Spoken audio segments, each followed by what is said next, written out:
Have you ever promised yourself you'd never yell at your kids like your parents did, and then heard your mother's voice come out of your mouth? Or sworn you'd never stay in a dead-end job, only to find yourself feeling just as trapped and hopeless as your dad did? Everyone's parents made mistakes, and within that truth lives a deep desire. They want their children to do better than they did. They want us to do better than they did.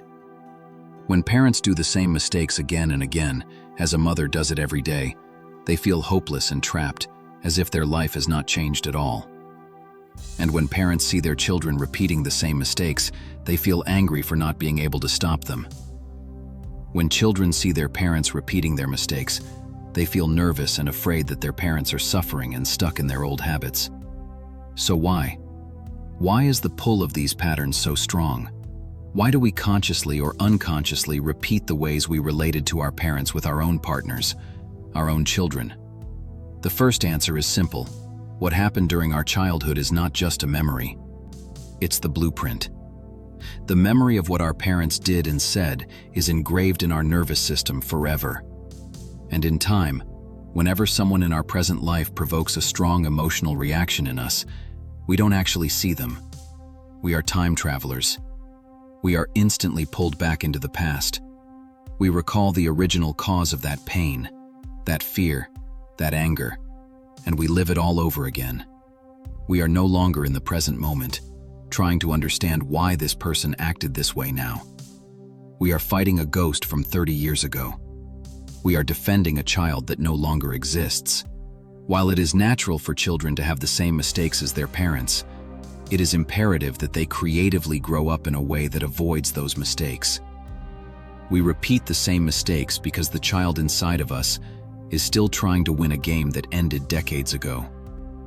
That child is still trying to get the approval, the safety, the love it felt was missing, by replaying the same dynamics with new people.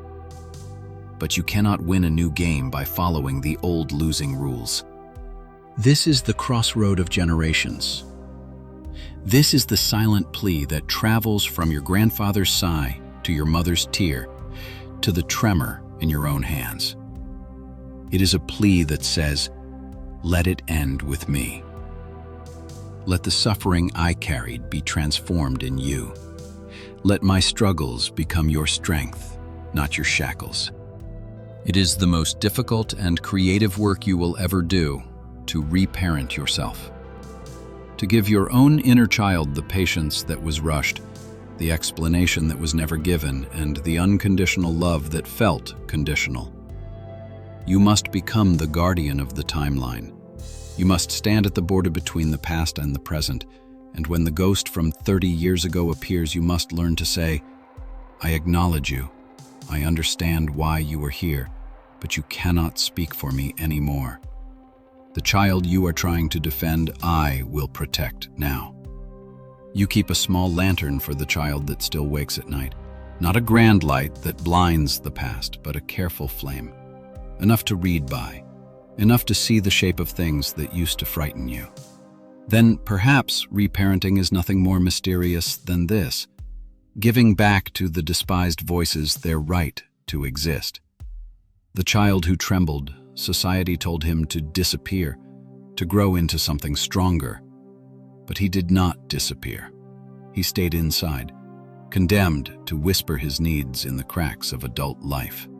That whisper is the panic before sleep, the sudden anger at nothing, the emptiness in a crowded room. To become one's own parent is not to erase this child, but to hear him. To bend down in the dust and admit, yes, you were afraid, and no one stood with you. It is to say, I will not abandon you as they did. In this sense, you are both the frightened child and the stern father, both the neglected daughter and the watchful mother. You stand on both sides of the memory, and where once there was only silence or dismissal, you create dialogue. The inner child speaks, the inner parent answers. Refusing banishment, if it can be called that, is reparenting. It is the decision to give shelter to your own rejected parts. History may glorify those who died bravely in battle, but no book will honor the quiet victory of telling your inner child, "You are safe with me now." And still, perhaps this is the deeper revolution, the one that alters the chain of generations. For the child who learns safety within will not pass on the same wound. And though no monument will be built for them, the silence around their descendants will be less heavy. That, too, is courage, though history will never know its name.